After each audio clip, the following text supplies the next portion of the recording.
Hey everybody, today I'm going to talk about, oh, let me grab it real quick. It's right over here. Yeah, this guy. This is my 10-string guitar that I love very much. She's very pretty and she's surprisingly in tune. But, so the reason why we're going to talk about her is because with 10 strings you have a lot of range. So you go from here.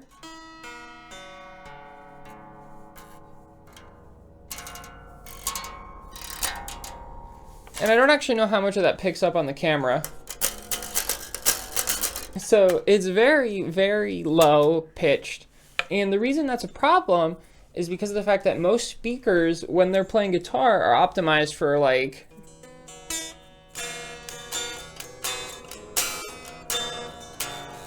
that kind of range, which is just generic stuff that people play. Essentially, the reason why this is a sad story is because we're going to talk about the one time that this guitar sounded great. She sounded amazing, and it was, I had these speakers that were almost as tall as me, and I'm 5'11". They were almost as tall as me, and they were like very, very wide, and they were extremely heavy. And I had 4 of them. There was 2 ones that I think had 18 or 20-inch subwoofers in them. And the other set had 4 speakers in it. It had a low, a mid, a high, and a tweeter in it. And it just sounded amazing with this guitar specifically because it could handle the entire range. What I did was I wired it. I wired the guitar to an EQ that split into 2 paths.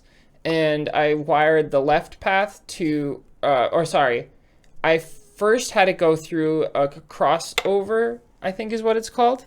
And the crossover, what it does is it takes one input stream and separates it into 2 input streams based on the note it is. So basically, and it's like a high pass filter and a low pass filter. And so it'll like kind of gradually fade. So like if I put in this note, like something like that, those ones will all go to the right, for instance, and then one of these will all go to the left. And the reason why it's really cool is because this allows you to then send the high signals and the low signals to 2 different amps independently. So I sent the low signals, or not to 2 different amps necessarily, but just to 2 different signals. So I sent one high and one low from that to the first channel of an EQ, and the other high and low to the other channel of the EQ. Balanced them according to like where my speakers were going to be. I basically, the one that was in the corner, since it rebounds more off the wall, I lowered it a little bit compared to the other one, certain frequencies. And then I had them route into these giant amps.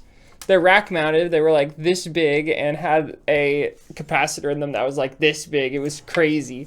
I had to repair them. I got all of this stuff used and broken. Except for this, I got this one new. It's my baby. And I call her Despair.